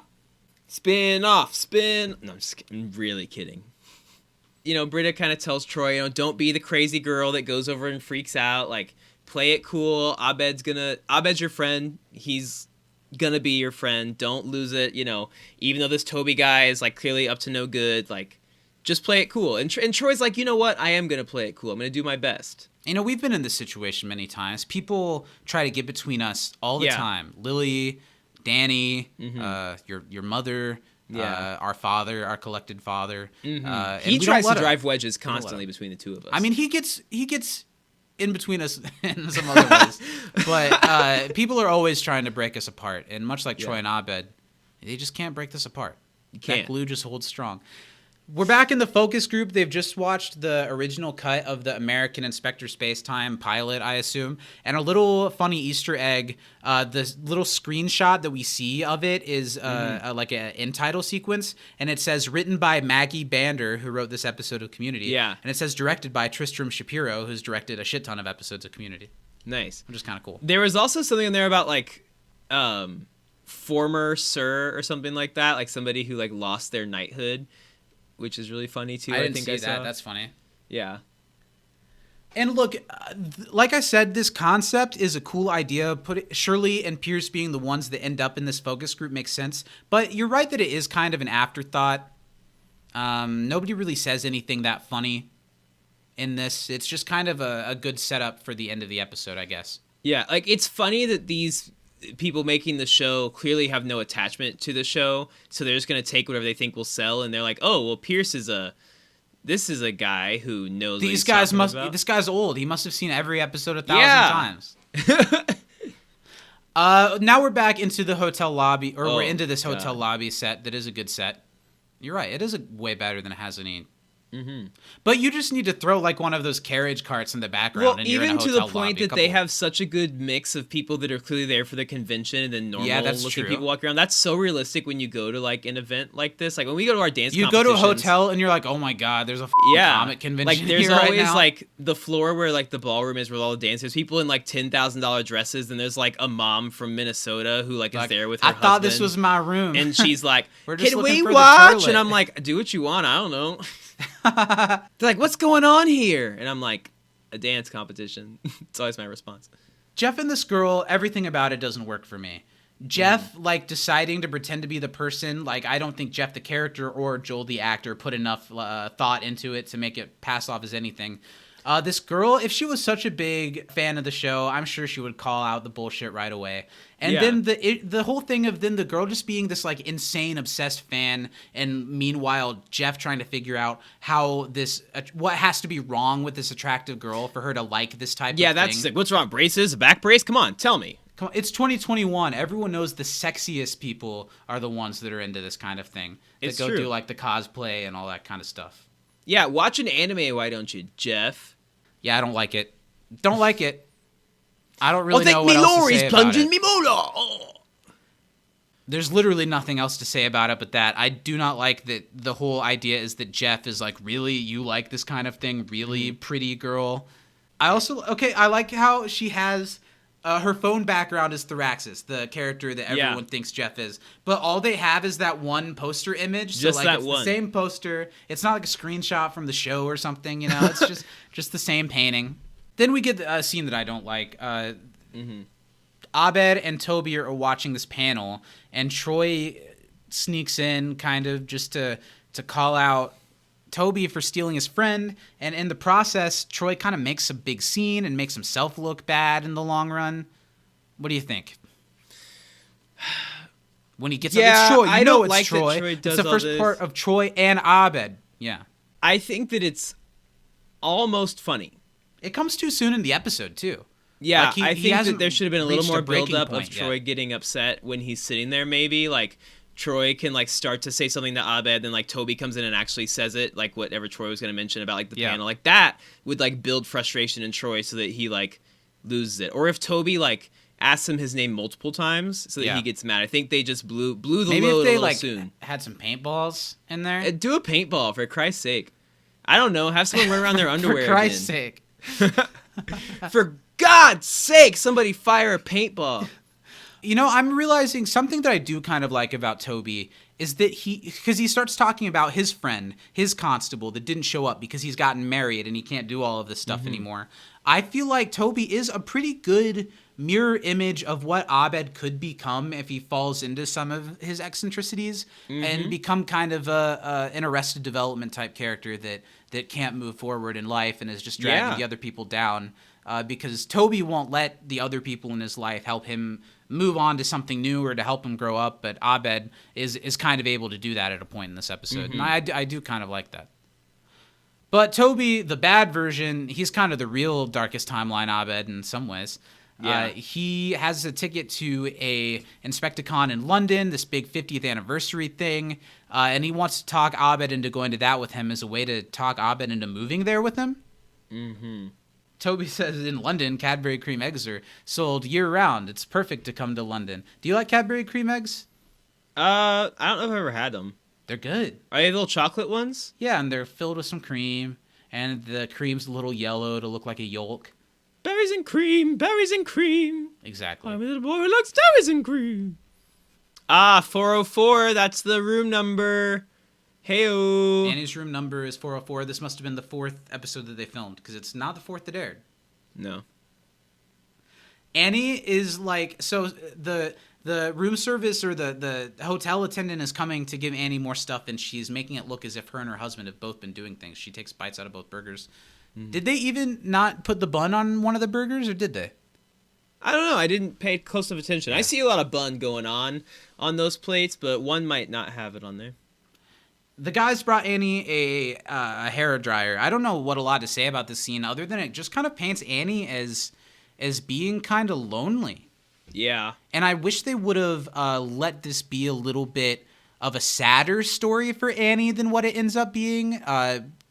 Maybe a story where like she sees what she wants and how far she is from it and how Jeff really isn't that or won't be able. I don't know. Yeah. Annie seems sad.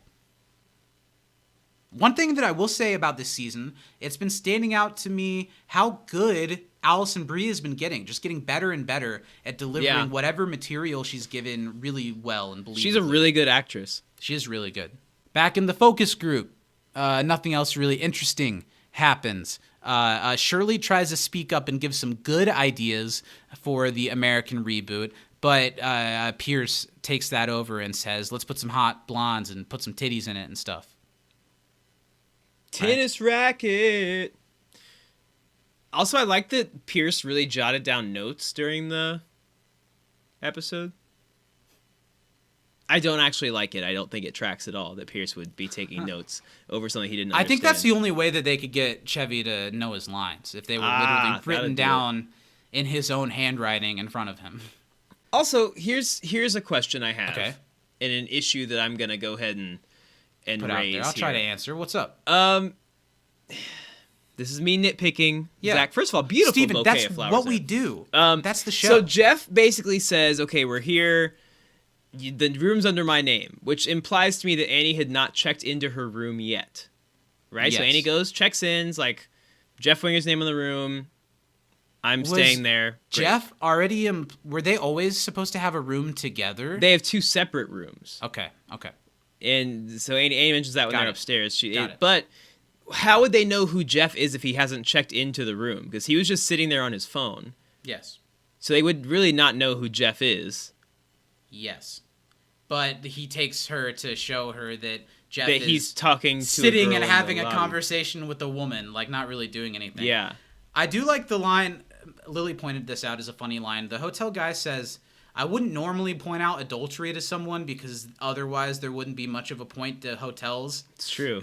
But everyone here thinks you're so nice. I thought that was kind of a funny touch. Well, because I'm sure You're Annie's right. been like calling every single number she can on the hotel thing to like say, "Oh, can my husband and I have a late checkout tomorrow?" Or something like that, you know? I think they were finding the conflict in the wrong place for this storyline. Yeah. I really do think it works better if Annie both has some like good alone time, maybe like learn some stuff about herself, but also realizes that she's like pretending and that she wants something real. I don't know. I'm not sure. I just think instead of putting it together, instead of giving it a good story for her, they found a way to fit it into the rest of the episode so they could end the episode. Well, and the since way that I've they did got it's not very inspired. my Yeah. rewriting quill on my garter belt today, Yes. what I would have liked to see is maybe instead of Annie like saying, "Okay, everything's great with my husband," blah blah blah. Oh, he's cheating on me. Maybe it could have been that like they're like, "Well, where's your husband?"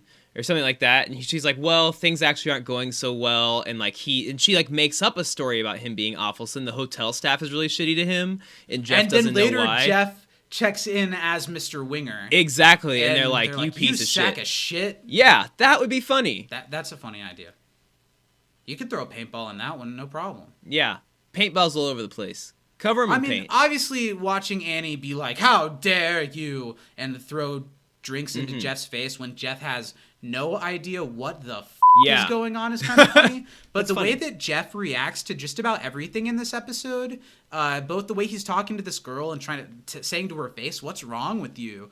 and while he's also like trying to have sex with her, I imagine, or else he wouldn't be pretending to be this guy. And then meanwhile, like as soon as Annie throws these drinks in his face, he's just like, "This is the weirdest day ever, and I better wake up and be in a class right now." Like, what the? Yeah, I I better be taking a final I didn't know I signed up for. Why isn't he just like, "What's going on?" You know? He doesn't. And why do does really anything to the make woman himself he's look talking better. to, she's like, Nigel has a wife, but she says it like to Jeff, who is Nigel? I don't know. She's doing it. She's doing Sesame Street talk. But Annie, I do kind of like when Annie, she's trying to like yes and with whatever's going on with Jeff, and she says, "Yeah, Jeff, Nigel Winger." 'Cause I'm sure she's like, "Who the Nigel?" She's like, "Who's Nigel?" Now I got to use that. Yeah, there is that little bit. We're back in the convention, and Britta is being surrounded by a bunch of dudes, and when she turns around, they all scatter. I'm sure I that don't take a whole bunch of issue with that. I think is when there's what a it pretty girl at feels these to things, the pretty girls. Yeah, but don't you think they'd be doing that to one of the pretty girls who's dressed up like I think they'd be doing character? that to all the pretty girls that are there, Zach. Do you want to know something that's kind of sweet and kind of sad? Mm-hmm. They said on the commentary that Gillian, because she's so used to her character being like the laughing stock, that she didn't get that the joke was that these guys were supposed to be attracted to her. But she's so gorgeous and wonderful. Yeah, but she's like one of the prettiest people in the world. Yeah. Come on the show, Gillian. Let's talk about it. We'll keep it light. We won't keep it too weird. Not that weird. Like, so, I don't know. What would we say to her? Was it cold on that? I think we Fire wouldn't escape? because they'd be like, Gillian, do you want to have an hour-long conversation with a couple of early 20s Community fans? She would say, young men who are really into Community. I think she'd say, no, thank you. Our selling point would be like, one of them's seen all of Love and the other one saw the first like 2 seasons, I think. I've seen the first 2 seasons. Love's great. I really like about it. Love. I would do Love. We talk about doing Patreon shows in the future. I would do Love like as a Patreon show. I like that show quite a bit. Yeah. While you were sleeping. I thought it was really sweet when Britta walks up to Troy and calls him honey, even though she's kind of doing like oh, honey, you went all psycho girlfriend. The way that she delivers it is like, oh, honey, you went all psycho girlfriend, didn't you? I think it was cute that she called him honey there. Oh, and look at Troy's eyes. He's like happy to see her because he's embarrassed and he's sad, but he's like, classic Troy. Cutie. And she got him a present. She doesn't know what it is. This prop that I'm sure is quite expensive. This recreation of this prop that lights up and stuff. Shit at conventions are so expensive, especially when it lights up and makes $50 noise. a person to get in.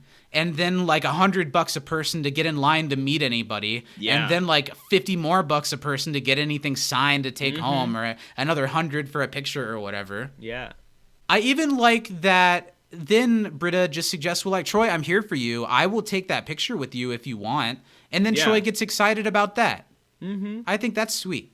Yeah, I think Troy has a not great moment, but overall, I think Troy was not the biggest issue I had with the episode by a long shot. And honestly, going through it, our nitpicks are a little bit less nitpicky than I thought they were going to be. Yeah, I think there's just some aspects we don't like. It's mainly Jeff, and that some of the aspects of the episode are just to get the whole cast in the episode and not very well thought through. But I think overall, now we're getting to the end of it, and the end is a little messy. I think this episode was a really good try. Anyway, this is when Toby starts talking to Abed about other people that are neurotypicals and how they think and expect certain things out of people like himself and Abed. And again, Toby's kind of what's the word I'm looking for? He's like a wayward version of Abed. He's like a lesson for Abed to learn of what he could turn into. And Abed, through him, is going to learn why he's got it good the way he has. And this is the part where Abed starts to put together that Toby is kind of a loser, and he's been lying about a bunch of stuff, and he is just kind of trying to steal Abed so he has a friend, and he calls out some of the lies that he's picked up on because Abed's really smart and picked up on all this stuff all the time. Now, the fact that that Toby dresses up as the third inspector who tried to strangle someone, I don't think that really speaks on the character of the person himself. That one was a little bit of a stretch, but it is a good detail to learn. I really, really like those cardboard cutouts that are behind Abed of like the different inspectors. It looks really real. Yeah, they do. And that looks like something that would like be super at a real convention. Promotional photos of the characters. This is when things go really weird with Toby. They started off really well. Toby kind of gives up his plan and talks about how he figured that he and Abed were like these friends, soulmates, because Abed seemed just like him, and he felt like he had to like kind of steal Abed away, and people always leave him, and he wasn't going to give Abed even the chance to leave. It's sad that Toby's like this, but I don't know. Yeah, I don't think his behavior is super excusable. But he didn't really do anything that harmful because he gave Abed the money back for the stuff, and that's like he was being honest about being trapped in Nigeria. Yeah. But I think that it's not okay to trick somebody and to try and build a friendship off of lies. I think Abed's speech here, and then when he says, "Can I winger you for a second?" I think this is really good. Yeah, so that was far, good. Abed is it's been a weird version of Abed this season so far. Where he seemed kind of, I don't know, almost like he's drugged and just kind of in a I don't want to say comatose checked state. out, but he's kind of floating through. Like just watching the video screen, or in the first episode, just like being stuck in his head. This episode does some good Abed character work with the speech that he gives and what he learns about why Troy is so important to him. Obviously, the setup is kind of stupid because Troy and Abed are always going to end up being friends, and that he's not going to move to England. But that doesn't mean that the character work here doesn't move the character forward in other ways, too. Yeah. And I think it's decent here. I think Danny sells it well, like he sells everything. He's able to explain some emotional stuff in ways that he doesn't typically. He does still do it through like a filter, but I think it's good. I think it's good work. Mm-hmm. But then Toby locks him in a phone booth, and I don't know about all that. For a lot of reasons. Abed could have gotten out of that thing. Yeah, He's not really trying that hard. And now in a little bit, he doesn't worry about it because he knows that everything's going to be all right. But at first, I'd be beating the shit out of that thing. Mm-hmm. I did like how Toby locks him in the thing and then looks at the people around and is like, oh, just a game we're playing. I thought that was kind of funny. And it's always good to get a high-pitched whine like that out of Abed. But this is where the episode, if we were to say it does, kind of goes off the rails. Yeah. It's a rushed conclusion, and it's a rushed conflict to need to conclude, and I think this episode would have been a little bit better without this like weird kidnapping, moving to Europe aspect. It just wasn't necessary. Like, even if it had been that he wasn't that bad a guy and he was like, come on, Abed, leave this guy. You really want to be with me. Come to Europe. And then Abed gave the speech. That would have worked just fine. I kind of forgot about this scene. Jeff comes up to the hotel room that Annie's been hanging out in and sees that it's very much been set for two. Well, and here in a minute when Jeff and Annie are talking is when the Annie stuff gets a little bit weird for me. Same. Like, then we'll bring it up in a second, not to jump too far ahead, but like the hair of his, like that is supposed to look like his, that's like on the, that's weird. Yeah. A little too far. But now Annie is kind of crazy. Yes.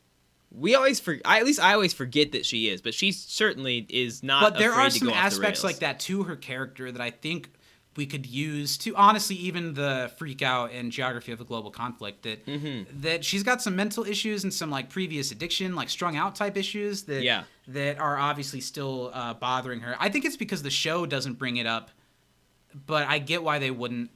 Yeah. But it makes sense why her character is so erratic occasionally. Mm-hmm.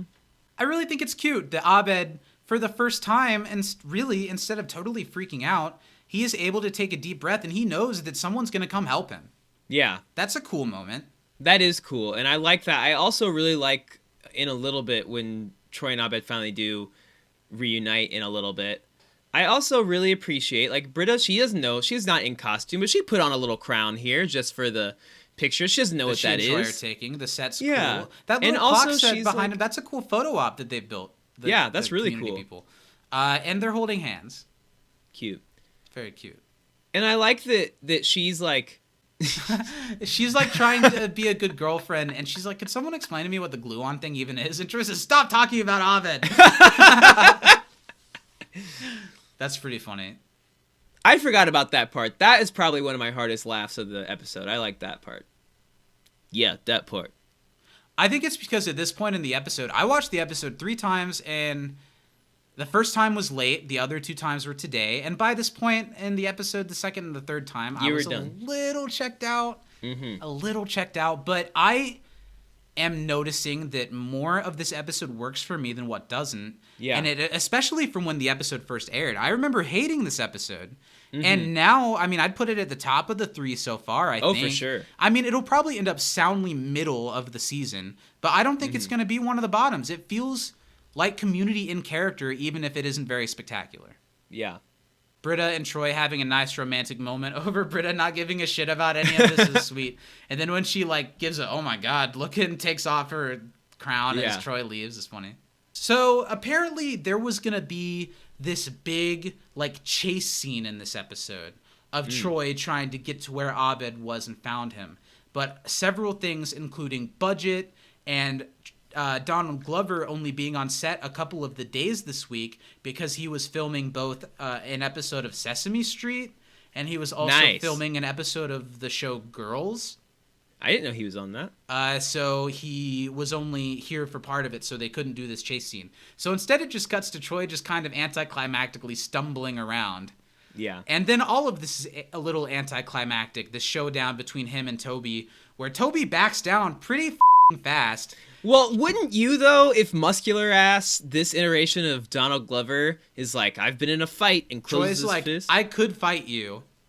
And also, the thing that made me laugh, but it's lazy writing, but sometimes lazy writing can be funny, when Troy's like already walking towards getting Abed, and And Toby's like, fine, he's in that one. And then he runs away, and he's like, I know that. Yeah, that was really funny. Or just before it's given away for sure that Abed's in there, when Troy just says, hey, Abed, and Abed says, hey, Troy. Hey, Troy. Inside. Yeah. It does. At least they kind of lower the stakes immediately. You know, it's. I don't know. I wish they hadn't done it was never that high stakes thing. in the first place. I mean, Abed's in like a paper and what looks like. I mean, maybe it's wood, but in a busted out of phone that thing booth if he at a needed to. convention. Yes. Like, obviously, he's not going to stay in there forever. But I don't know. It's a weird thing because yes, the stakes were never that high, so it's good that they don't make them that high at the solution. But it's a high stakes thing that didn't need to be in this episode. So the fact that they write it off equally as not a thing just makes it more like, well, then why did they do this? Well, and I'll compare it to something that is not the same, but different, but same situation. When Annie was going to, like, leave Greendale and transfer schools or something, Annie actually was thinking about leaving. Abed was never going to go to London. He wasn't even sure he was going to go to the convention in London. Nonetheless, he's like, go there really and actually soon, live. and that's really far away. And Yeah. He's like, that's a lot, Chief. Abed never says anything about doing any of that. No. Yeah. This part made me really happy. Because Troy was checking on his friend. He was worried about this one. It's my first time in my long history of being locked in things that I knew someone would come. Yeah, and that, just as soon as he opens the door, he just asks Abed, are you okay? And Abed says, yeah, I am. It's a good moment. Because this is kind of like, one thing I will give this conflict, even if I don't like some of the like story implications of it. Yeah. They did a good job of a Troy and Abed spat that isn't really, you know, like, man, I'm having trouble describing the things that I want to describe. It's not like, oh my God, they're doing another Troy and Abed split up episode kind of thing, but they are doing a conflict between the two that is resolved in a way that's good for both characters. Yeah, and it's not like it was necessarily even a conflict between the two of them. The issue was Troy was feeling left out because there was a new guy there, and Abed maybe feeling a little bit left out. was leaving Troy out, and Troy was a little ridiculous when he interrupted the thing earlier. So really, they just needed to apologize to each other. I don't know. It's not the worst. It's not the worst. They do their classic handshake, and then we cut to a scene that I don't like that's resolving the other half of the episode, the Jeff and Annie side of things. Jeff sits down with Annie, and they clearly need to talk about whatever just happened, right? Jeff explains all the weird stuff in the room, all of the dressings to make it look like two people, and actual hair that looked like his being found around places. I thought it was funny that Jeff had a joke like, if that's really my hair, you need to tell me. I need to call science. Call science, yeah. It's funny because Joel McHale's hair is fake in the first place. Yeah, it's very funny. Not really fake, I guess, but you know. But enhanced. That's like my favorite Jeff line of the entire episode. Me too. He's equally worried about how she found all of that hair. He's equally worried about why that hair isn't on his head. I think that's funny. Annie, the way that she explains herself doesn't make it sound any better. No. If I will give this solution anything, I like that Jeff is like, do I need to worry about this? Like, is this a thing, or is this just... And Annie's like, no, I'm just kind of doing a thing. That shows me that this is definitely not a Jeff-Annie ship thing. No, because not at all. Jeff is like, is something going on? This is a good like moment between friends that have weird history to be like, something kind of weird just happened. Is something weird going on, or can we move past this, like, for real? And Annie's able to explain herself in a way that kind of makes sense, like how I said earlier, that she was really just playing wife more than playing Jeff's wife. But well, and she quickly says she's done it with him, with Troy and Zac Efron. Zac Efron. Mostly Zac Efron. I get that. But does bet on it. go a little bit farther than that to make it more flirty between the two of them past this? They just had a perfect ride out of it. Yeah. And then the scene keeps going. Well, it's really Jeff. Annie just kind of feels left out. Like, she would have liked to have hung out with Jeff, but she's like, I came here to ski with you, and then you were getting ready to, like, ditch me at some place I don't understand. But then Jeff says something that's totally, like, one of those up things that guys do. We've probably done it to an extent before when there's someone that likes you, and you're not totally sure if you like them back, but you're also not totally sure if you want to totally let it not happen, because let's face it, it's just nice to have a person. It's always nice to have a person. And it's, like, manipulative and abusive to keep someone hanging on a thread. But all of us are, like, occasionally, well, if we were together, this is what I would... You know what I mean? It's shitty, but I feel like we've all done that shitty thing in high school or whatever. But Jeff, that's what Jeff's doing here. The situation was over, and then Jeff, like, flirts with her a little bit. Yeah. Thumbs down. Not a fan of this. Do you think Jeff's turned on by, like, the weird shit that Annie's doing? I hope not. There's a funny joke. Jeff's like, but, you know, come on. If we did hang out all the time, there's stuff that you'd want to do that I wouldn't think is as fun because I'm... And Annie says, old. And then they decide that they are going to hang out together. Jeff decides to buy her a drink. I don't like the Appletini thing. Oh, God, don't make me order that, woman. And then Jeff walks away, and Annie says, Appletini. I didn't mention it earlier. I don't know if it was that moment right there or another Annie moment earlier in the episode. Something very season 4 that I didn't like at all. It was like Annie did something, and then this weird little piano thing played. I know exactly what the you're talking about, and that was so stupid. Scene, and it like was a real sitcom. You're like, doodle-doo-doo-doo-doo. And it didn't sound like Community score at all. Yeah. Troy and Abed, now they're all good. They show off their glue-on picture, which is super cute. And Britta, it's even funny. She bought a Minerva shirt. This is like a you to the guys, and they're so upset. I love it. Then Shirley and Pierce are like, hey, we're here too. Yeah, because they never knew they were there. They never saw them. They did not see them. It's all over now. And that was sweet of I'm Abed. glad you guys made it. It was rude of me not to invite you. I'm sorry. That is I didn't sweet of catch that Abed. line before. I think I was already finished with the episode at that point. It is sweet of Abed, but like, it's Why? been a day, more than a day. Like, oh, hey guys, what the are you doing here?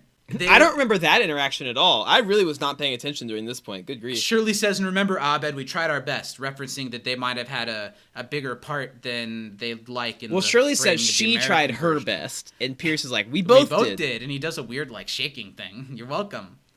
Everyone gathers. They're getting ready to leave. But, this is what I don't like. The episode honestly wrapped up okay. Okay. This last, like, little thing. Not a fan. We didn't talk about this at all before we recorded this, and I've been waiting for us to get to this because this is one of the second worst things of this manner that Jeff has done. This is not quite as bad as the Hulk, but it's really not great. It's not as bad, but it's like the same thing. It's like the ego apple explosion all over again. Yeah. But it's just like Jeff's like, everyone, ladies, gents, take your phones out. You're going to want this one. And then everyone does take their phone out. Well, I mean, I get that, like, everyone in the audience thinks that it might be the guy. Also, like, does Jeff know anything about this character? Does taking his shirt off have anything to do with it? I think he just wants to match the picture. Yeah, sure. And then it's like, so there have been so many times that we see Jeff shirtless because Joel looks great without a shirt on. Yeah. But this one feels the most, like, lifeless. He's just like, all right, and he rips his shirt off. Bow before thoraxis. Everyone giggles and takes pictures. Really awkward. Like, all the nerds bow because it's like the character that they all love. And then Pierce gets down on the ground and, like, lays flat down before him, which is a little funny but totally pointless. And then that's the end of the episode. I feel like the episode wrapped up kind of well. And then they did a joke that wasn't funny to end it. They picked the wrong stinger. Correct. What do we want to say the winger about stinger? The end tag? We've got the American. Luke Perry. This is probably just as bad as some of the American adaptations of some shows. Because like, well, let's make it rock and roll and have a hot chick so that and Americans we explain like it. Everything instead of just showing it. I think Luke Perry committed really well to the dialogue they told him to deliver. The second time I watched it, I noticed that he was really selling it. Mm-hmm. Good on him. And Luke Perry really gone too soon, just as he was having another explosion in his career. Mm-hmm. He was working in Riverdale. He was in Once Upon a Time in Hollywood, the Quentin Tarantino movie. Yeah. And then he passed away. Really sad. Rest in peace, Luke Perry. Mm-hmm. And what a cool little cameo for him. Yeah. Communities does have a point for saying that season 4 has a lot of really out there cameos for such a off season. Yeah, it does. Then the episode ends. They're all watching it in the study room, and Pierce is like, "Well, what do you think?" And Abed, "I hate you." And that's the end of the episode. I thought that was not the best stinger either. I know you mentioned that as a funny moment. I thought that was another like. I laughed exactly as hard as I just did there. And that was enough to warrant a funniest moment of the episode. Yeah. At 3 a.m., Zach, it sure was. Well, okay, so this is the end of the episode. Let's wrap up this conversation. It's kind of a... We'll do MVPs in a second. It's kind of a complicated conversation. Yeah. Because I don't love the episode. I don't hate the episode. I feel maybe a little bit better than meh about it. I do too. But at the same time, I feel like it's an example of season 4 Community, getting Community kind of right, getting the characters kind of right, getting the dynamics kind of right, not always getting the humor right, but definitely getting the world building right. The convention was cool. I think I like this episode an enthusiastic B-. I'd agree with that. Like an enthusiastic B-. When the first episodes, I'd probably do like a D+ for History 101 and like a C- C for Paranormal Parentage. I give it a and C. a B- for this one. I kind of like it. Yeah.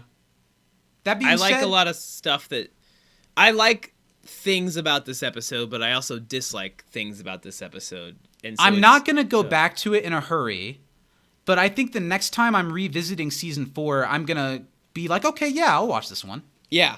Okay, so let's move on. Our MVP for this week, we did a lot of saying this week, I think we did a lot of, I really like what this character did, but, which makes it hard to pick a MVP because I feel like quite a few characters did some really good work in this episode, but they all had some cringy stuff too. I'll start it off. I'm going to give honorable mention to Troy.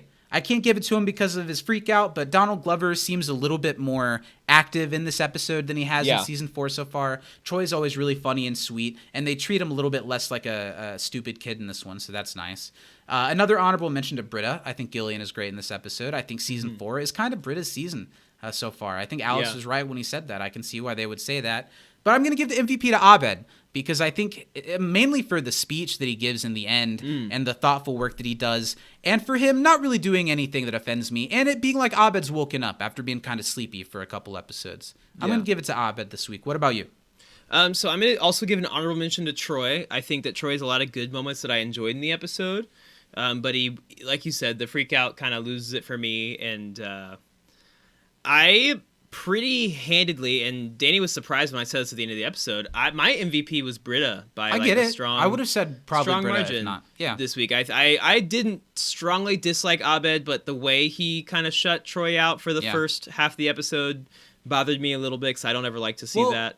Honestly, in quite a few ways, Britta is kind of a framing device for this episode. Yeah. It starts with Troy showing her the show. A lot of the convention, she's kind of the audience proxy of being someone who's here and doesn't know what any of the stuff means. It's a good Britta episode. I agree with you. I really enjoy it, and I agree that this is Britta's season so far. I mean, I know week 1 I gave it to Jeff, but the last 2 episodes I've given to Britta, and I don't know that I've given 2 in a row to a not Troy character in a while. So good for Britta. I really enjoyed her this episode. She was a great in terms of the plot. I think she fit in really well. I thought she was pretty funny in the episode when she wanted to be. And I think she was a great girlfriend to Troy and a really good partner and support for him this episode too. So way to go, Britta. You know what's interesting? How big of a daunting umbrella Changnesia has on season 4. It hasn't been mentioned yet. We're 3 episodes deep, and it was just that like stinger in the first episode. Yeah, we don't talk about that. But that's all going to change next week when we talk about season 4, episode 4. It's actually called Alternative History of the German Invasion. It's kind of a sequel episode to the foosball episode, and it will be bringing Changnesia into the fold. Great. Again, this and is no Nick Kroll. No Nick Kroll. I don't remember this episode fondly, but I also don't really remember this episode. So yeah, looking through the episode list last night, I have seen a few of the episodes like 2 or 3 times.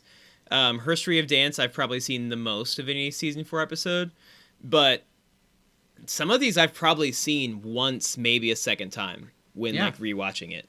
So yeah. So I'm looking forward to it. Alternative history of the German invasion. Send us in your trivia, your episode MVP, your favorite funny moment to can'tdisappointpodcast@gmail.com to be a part of next week's episode. We love having, it gets to feel like we're having conversations with other people while we're on the air, and that's always really fun. And also, if you like what we do here and you want to help us take it further, patreon.com/can'tdisappointpodcast. Hit us up over there. All your support means a lot, and you get a lot out of it. All kinds of cool bonus content like You Can't Diss a Pre-Show and Nerdstalgia and whatever else we got cooking up. New stuff in the new year coming for sure. Steven, where can the people find us? If you want to get in on the action other than emailing or patronizing us, you can... You like that? You can... You can go over to twitter.com and follow us at You Can't Diss a Pod, or you can go over to Instagram and follow us at Can't Disappoint Podcast, or go over to YouTube and just eradicate and eviscerate that subscribe button. Same thing on Facebook. Hit us with a like and a follow. I don't know what you do on Facebook. You over at the full name of the show, You Can't Disappoint a Podcast. I want you to absolutely just destroy that button. You get up in it and that's what I want you guys to do over on those various platforms to us, please. Oh man, we sure do love you guys so much. This has been fun. This was a fun one. This was a fun one. It was a little bit more fun than I was expecting, honestly, to talk about this one. So thanks for hanging out with us. We love doing this. I hope you're all having a great start to your December. We'll be back next week talking about some Germans. Nothing more. And next week is our week of Christmas episode. Nothing more Christmassy than German Changnesia episode. It's going to be great. It's going to be a seasonal Sant blast. But I can't wait. We're going to be there. I hope you hang out with us. Let's sign off. From inside the Dreamatorium, Black Lives Matter. I'm running out of silly stuff to say after that. Just Black Lives Matter. It doesn't have to be silly. I'm Zach. I'm Steven. Way to ruin it. Thanks. We love you very much. We'll see you next week. Bye, everybody. Toodaloo! Eradicate.